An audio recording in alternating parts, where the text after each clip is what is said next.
Hello everyone, GoldenNova here. In an attempt to finish my coverage of the Magical Hero set in time for its release, I've decided to combine all the protagonist cards into their own dedicated videos this week. This also has the added benefit of showing how all the cards work together. And now is as good as time as any to make that change because the following cards thrive in solidarity.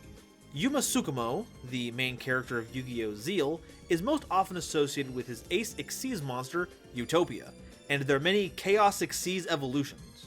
But, while various versions of the Sunlit Swordsman have seen prominent tournament success, very little attention has been paid to Yuma's supporting cast. Collectively known as the Onomatopoeia archetypes, the Gaga, Go Go Go, Doh Doh, and Zuba Gaga themes are all made up of monsters that help to swarm the field with Xyz material, as well as modulating levels to gain access to various ranks of Xyz monsters without having to play higher leveled material.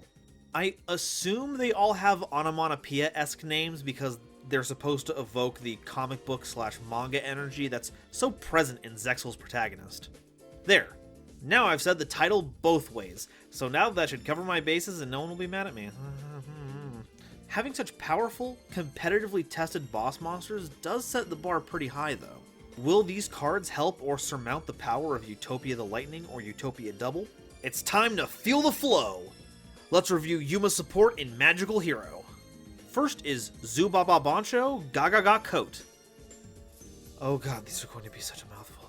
A level 4 Earth Warrior with 1800 attack and 100 defense. Before we even get to the effect, we're seeing that this monster has taken a page from the World Legacy School of naming conventions, slapping together archetype names into a single monster so that they're covered by a multitude of support cards. While there isn't any of those support effects for Zubaba outside of the wide-reaching Onomatopoeia cards, this monster fits into the wide variety of Gaga support, but what can it do on its own?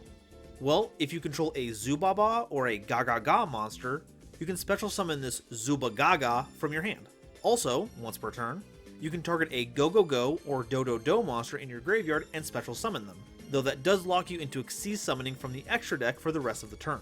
Next up is the similarly crazy named Doh Doh Dwarf Go Go Go Glove, a level 4 Earth Rock monster with 0 attack and 1800 defense.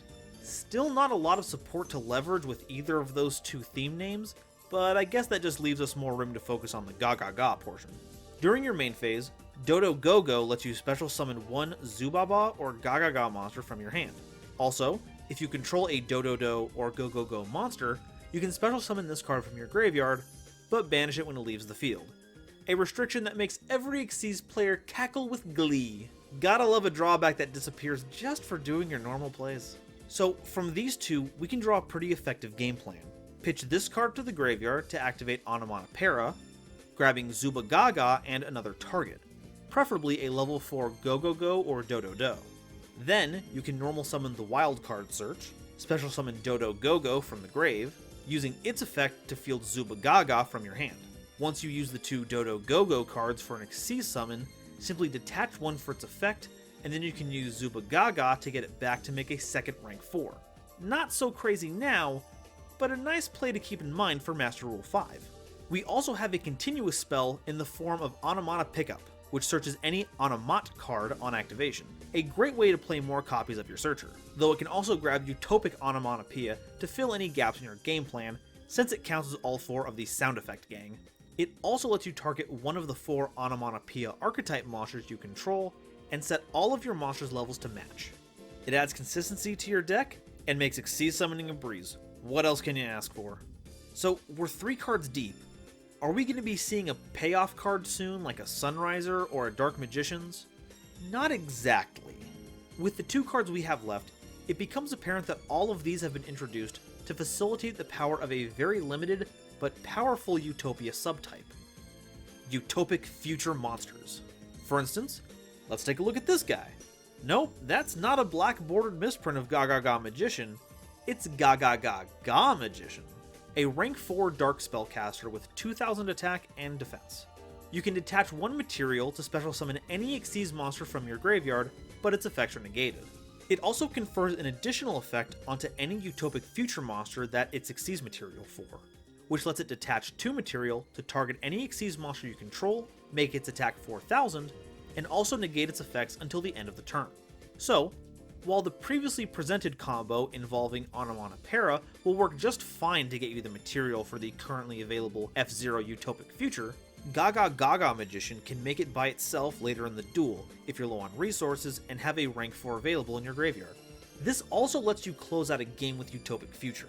The best defense against a zero attack brain control on legs, after all, is not to have a defense at all.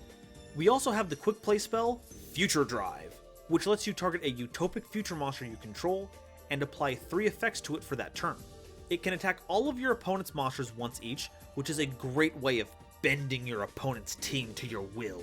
It also negates the effects of the monsters that it fights during the damage step.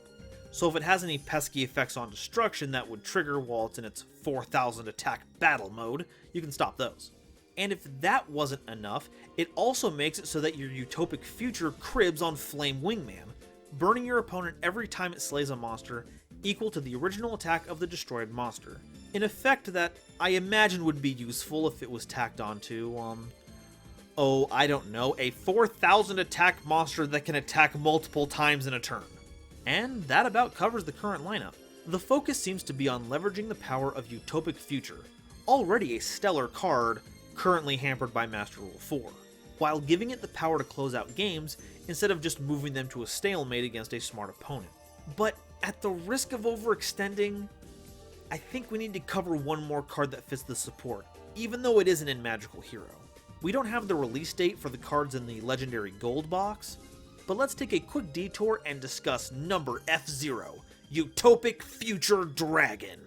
Sporting 3000 attack and 2000 defense, this monster can be Xyz summoned using the standard F-Zero Utopic Future.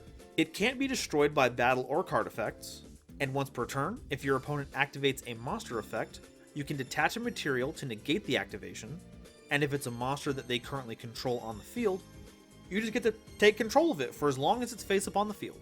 In most cases, this is a strict upgrade to the standard F-Zero.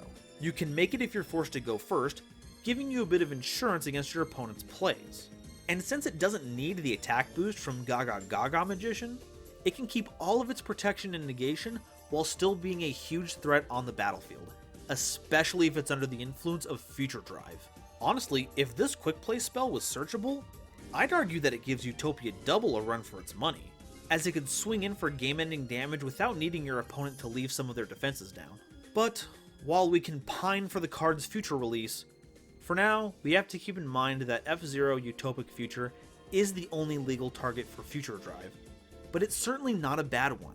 With the support of the Magical Hero set, it can pivot between taking your opponent's board and beating them with their own setup, or becoming an obelisk-sized beater that does the work itself. It's a shame that it'll be difficult to really take advantage of that power under the current rule set, but we do know that changes are around the corner, and it's never too late to get the collection started.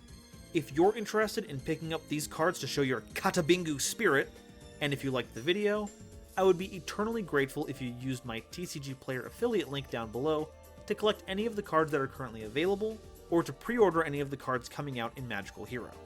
These legendary duelist sets tend to have a few short prints that are difficult to pull and get outrageously expensive as singles down the line. So if you're worried that your favorite cards will get that treatment, I'd highly recommend locking them in now to avoid the hassle. Every purchase, like, comment, and subscription is a contribution to helping build the channel so I can keep making the videos that I love and sharing them with all of you. Thank you all so very much for watching, and I'll see you next time. Bye-bye.